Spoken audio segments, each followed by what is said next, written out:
신약 성경이 우리에게 한결같이 요구하는 것이 있습니다. 그것이 무엇인가 하면 바로 하나님을 의지하라는 것입니다.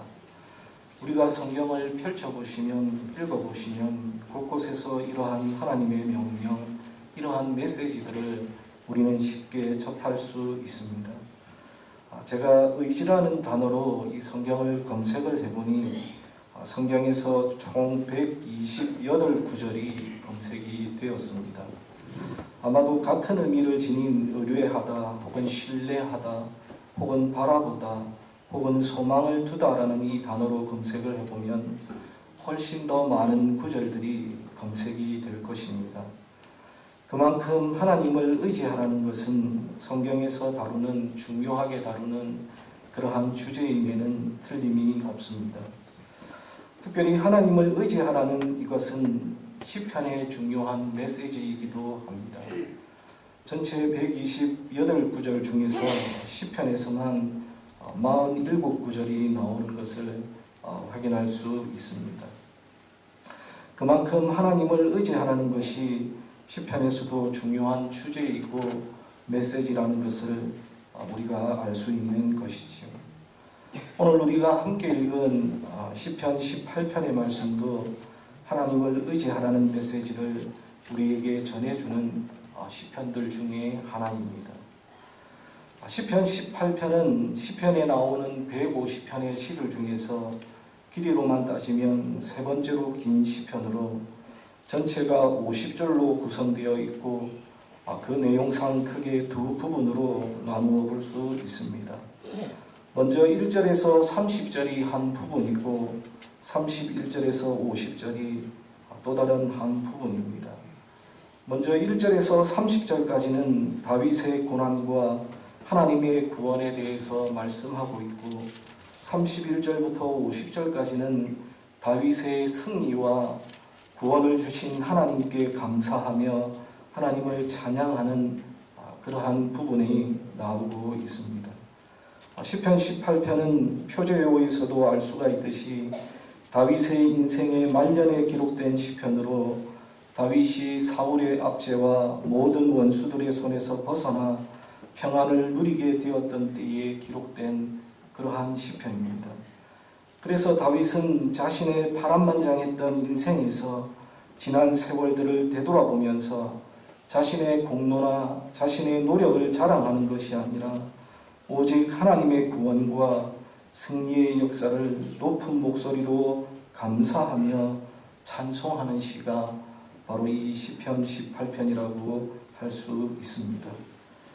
그래서 시편 18편, 특별히 오늘 우리가 함께 읽은 31절에서 50절의 말씀을 우리가 읽어보면서 하나님을 의지하는 자에게 주시는 그러한 축복이 잘 나와 있는데 이 말씀을 함께 살펴보면서 하나님을 의지하고 하나님을 바라보는 자에게 주시는 하나님의 축복들이 무엇인지를 함께 찾아보고 은혜를 나누고자 합니다.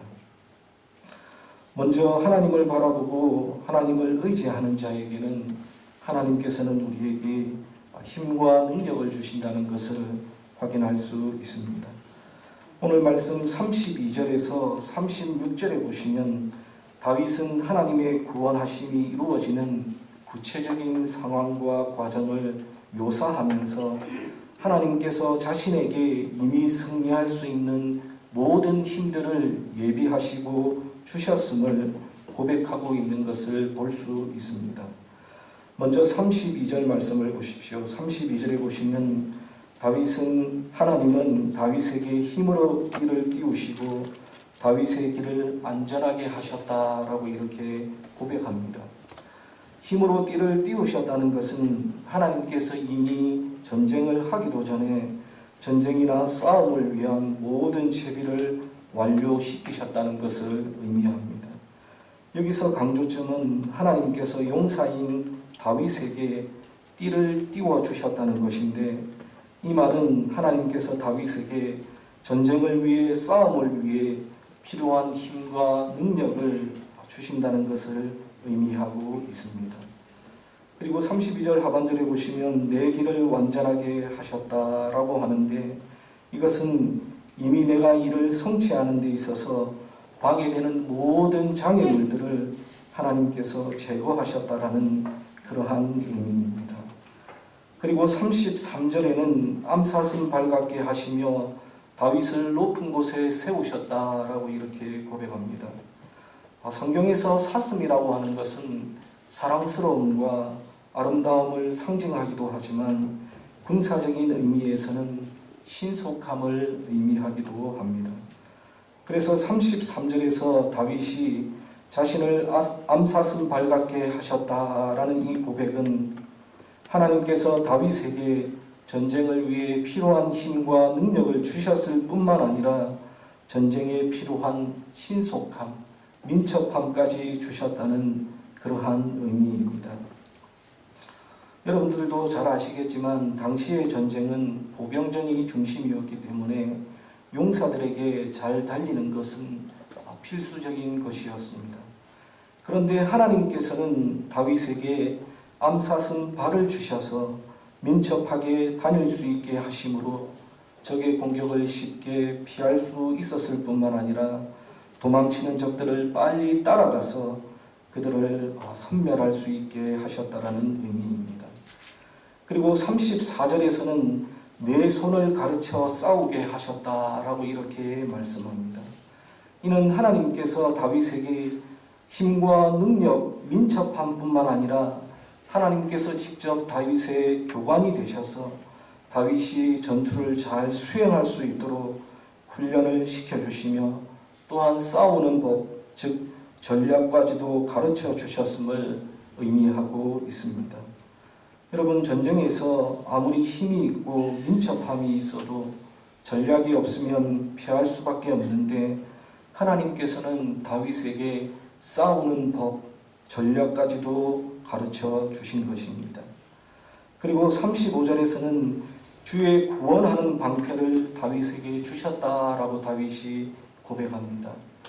이는 하나님께서 다윗에게 공격하는 방법을 가르쳐 주셨을 뿐만 아니라 나아가 방어하는 법도 가르쳐 주셨음을 의미하고 있습니다. 그리고 35절 하반절에 보시면 다윗의 힘이 세워질 때에는 하나님의 오른손이 다윗을 붙들었다고 말씀하는데 이는 다윗이 힘들어하고 지쳐있을 때에는 하나님이 직접 오른손, 즉 능력으로 개입하셔서 다윗을 도우시고 다윗을 구원하셨음을 의미하고 있습니다. 그리고 36절에서는 하나님께서 다윗의 걸음을 넓게 하셨다라고 이렇게 말씀하는데 군사적인 행동을 자유롭게 하도록 넓은 길을 주셨음을 의미합니다.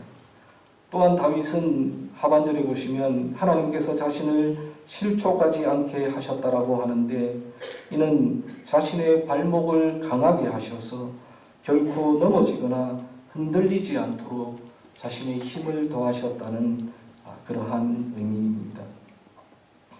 이처럼 하나님은 다윗에게 힘과 능력을 주셨으며 민첩함을 주셨고 싸우는 법, 전략도 알려주셨고 방어하는 법도 가르쳐 주셨을 뿐만 아니라 하나님의 강한 오른손으로 다윗을 붙들고 계셨습니다.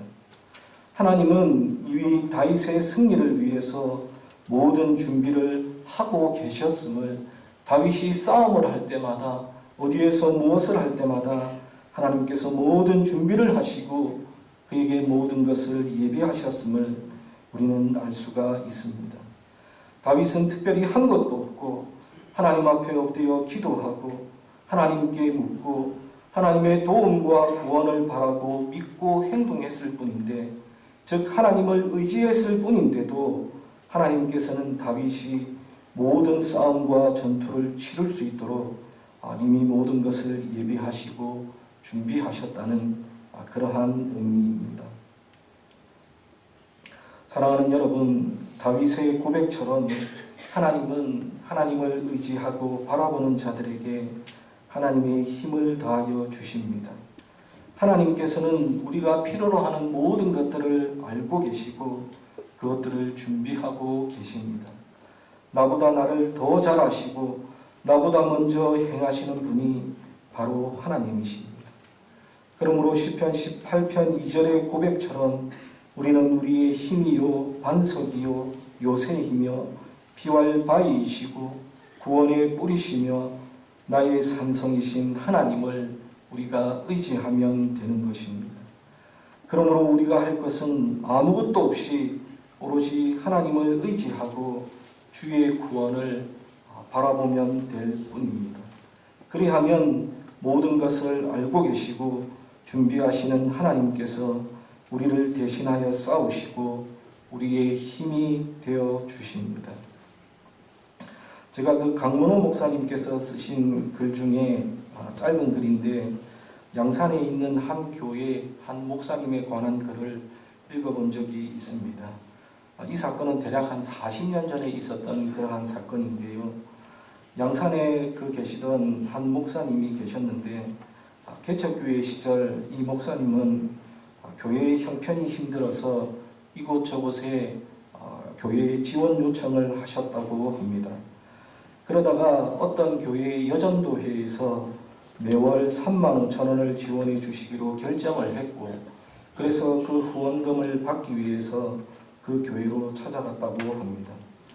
교회에 도착했더니 조금만 기다리라고 해서 기다린 것이 6시간이 넘었다고 합니다.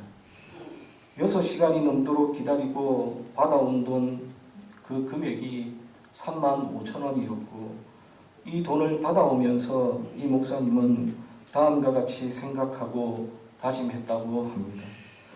6시간을 하나님께 기도하면 하나님께서 35만원도 350만원도 주실 텐데 이제는 내가 사람을 의지하거나 신뢰하지 말고 하나님만을 바라보고 하나님만을 의지하자라는 이러한 생각이 마음속에 들었다고 합니다.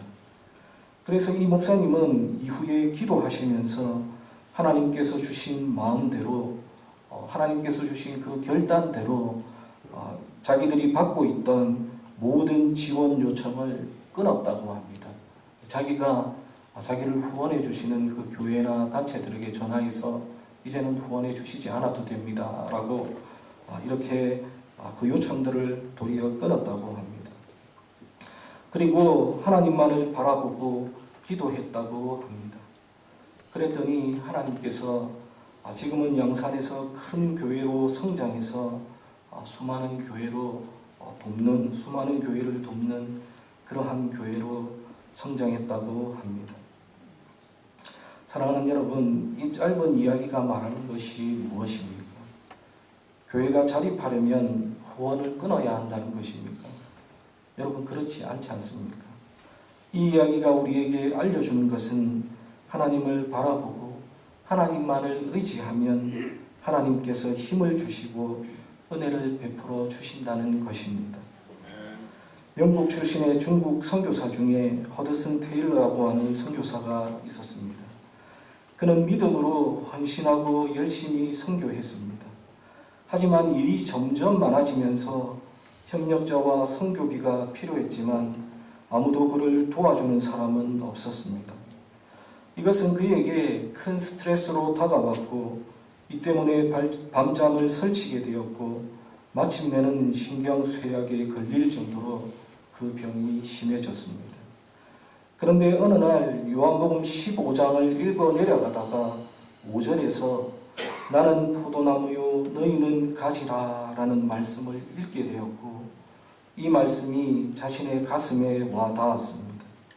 그 순간 갑자기 태양빛이 비치는 것처럼 그의 마음이 환하게 밝아지기 시작했습니다. 그리고 그는 다음과 같이 하나님 앞에 결심하며 기도했다고 합니다. 주님은 나의 포도나무시고 나는 그 가지인데 내가 걱정할 것이 무엇이란 말인가? 주님께서 수분과 양분을 공급해 주시는 나무이기 때문에 가지인 나는 그것을 받아들이기만 하면 되는데 가지인 내가 수분과 양분을 공급하려고 애쓰고 있다니 어리석었구나. 주님, 시간부터는 염려와 근심을 주님께 맡기겠사오니 책임져 주시옵소서라고 이렇게 하나님 앞에 기도하면서 자신의 어리석음을 회개하며 모든 문제를 주님께 맡겼습니다. 그러자 그의 마음속에 말할 수 없는 평안이 파도처럼 밀려왔고 그 후로는 기도하는 것마다 응답받고 성공적으로 중국 선교를 잘 감당할 수 있었다고 합니다. 사랑하는 여러분, 여러분 앞에 큰 어려움이나 장애물이나 아니면 여러분들이 꼭 이루어야 할 것들이 있으십니까? 그렇다면 하나님만을 바라보시고 하나님만을 의지해 보시기를 바랍니다. 하나님의 도우심과 하나님의 구원하심에 무릎을 꿇으시기를 바랍니다. 하나님은 우리가 이 모든 것들을 다 헤쳐나갈 수 있도록 이미 다 준비하고 계십니다. 하나님께서 동행하시려고 준비하고 계십니다. 우리가 하나님을 의지할 때에 하나님께서는 준비를 끝마치시고 우리에게 힘을 주시고 우리에게 인도하시는 그러한 분이십니다. 사랑하는 여러분, 힘들고 어려운 그러한 일들 앞에 우리가 꼭 풀어야 할 삶의 매듭들 앞에서 또 삶의 높은 파도 앞에서 여러분 다른 것으로 도움을 삼고 의지를 삼으려고 하시지 마시고 우리 하나님 의지하면서 하나님 바라보면서 하나님 앞에 나아가시는 여러분들이 다 되시기를 주님의 이름으로 축원합니다. 우리가 하나님을 바라보고 의지할 때에 두 번째로 하나님은 우리에게 승리의 기쁨을 안겨주십니다. 오늘 본문 말씀 37절부터 45절까지 말씀을 보시면 하나님께서 다윗에게 주신 승리가 무엇인지를 우리에게 보여주고 있습니다. 37절을 보십시오. 37절에 보시면 예전에는 다윗이 쫓기는 자였는데 이제는 쫓는 자가 되었다고 말씀합니다. 38절에서는 원수들로 발 아래 엎드리게 하신다고 고백합니다. 39절에서는 원수들이 다윗에게 굴복하게 되었다고 고백합니다. 40절에서는 원수들이 나를 향해 등을 돌리고 다윗의 원수들을 다윗이 끊어버리게 하셨다고 말씀합니다. 그리고 41절에 보시면 원수들은 도움을 구할 곳이 없다고 말씀합니다. 42절에는 원수를 티끌같이 부서뜨리고 진흙같이 쏟아버리신다고 말씀합니다. 43절에는 다윗으로 백성 중에 으뜸으로 삼으시고 자신을 알지 못하는 백성들조차 다윗을 섬기게 하신다고 말씀합니다. 44절에는 원수들이 다윗에게 복종한다고 말씀합니다. 그리고 45절에는 원수들이 힘과 용기를 잃고 마치 떨어지는 낙엽과 풀 같은 모습으로 될 것이라고 말씀하고 있습니다.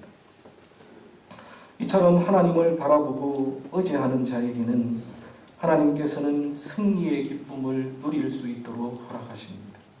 하나님께서는 하나님을 바라보고 의지하는 자들에게는 그 어려움과 고난을 헤쳐나갈 수 있는 힘과 능력을 주실 뿐만 아니라 나아가서 그 상황과 환경을 변화시켜서 하나님의 백성들이 승리를 맛볼 수 있도록 허락해 주신다는 그러한 말입니다.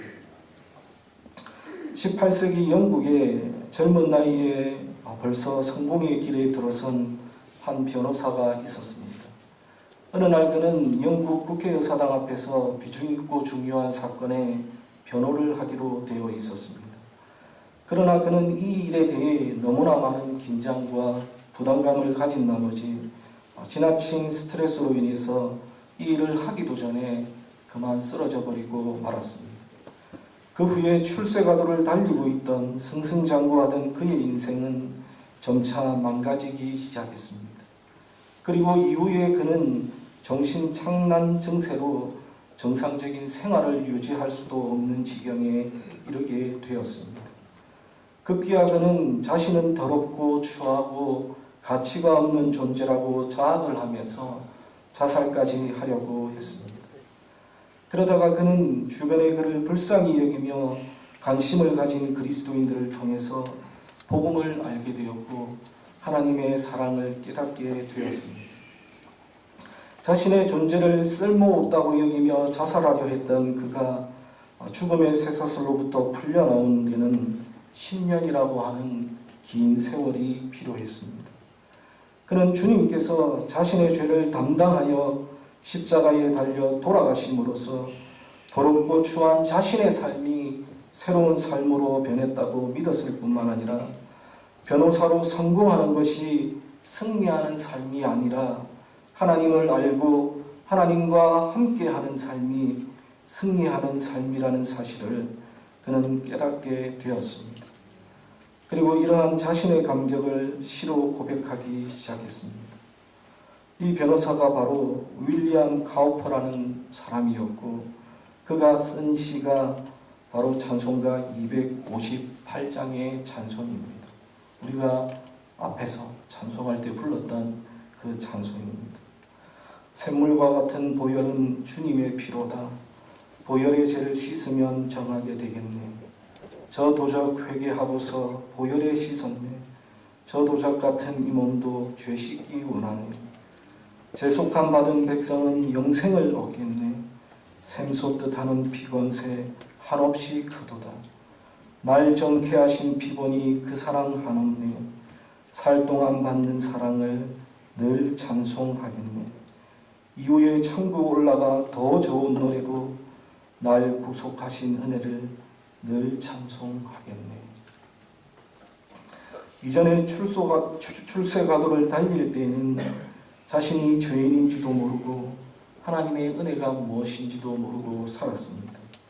그러나 이제 죄악의 구렁텅이에 빠져들었을 때에 그는 하나님의 사랑을 깊이 깨닫게 되었고 또한 하나님과 함께하며 그분을 의지하며 사는 것이 진정으로 승리하는 삶이라는 사실을 그는 깨닫게 되었던 것입니다.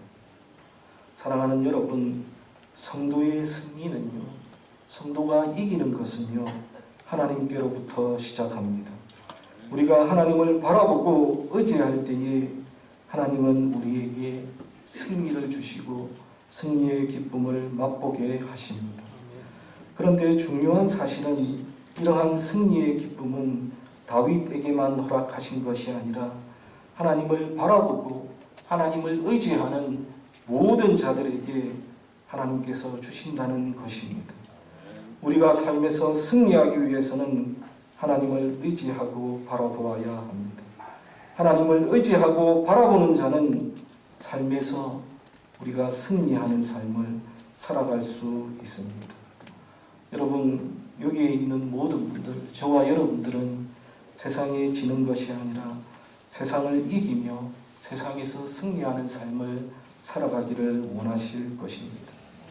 여러분, 우리 자신들을, 내가 의지하는 것들을 우리 앞에 모두 내려놓고 오로지 우리에게 모든 것들을 허락해 주시고 우리에게 힘을 주시는 그 하나님만 바라보며 하나님만 의지하며 그래서 승리하는 기쁨을 누리며 살아가시는 여러분들이 다 되시기를 주님의 이름으로 축원합니다. 그러면 하나님을 바라보고 의지하여 힘을 얻고 또한 승리한 자들인 하나님의 백성들이 하나님께 해야 할 일은 무엇입니까?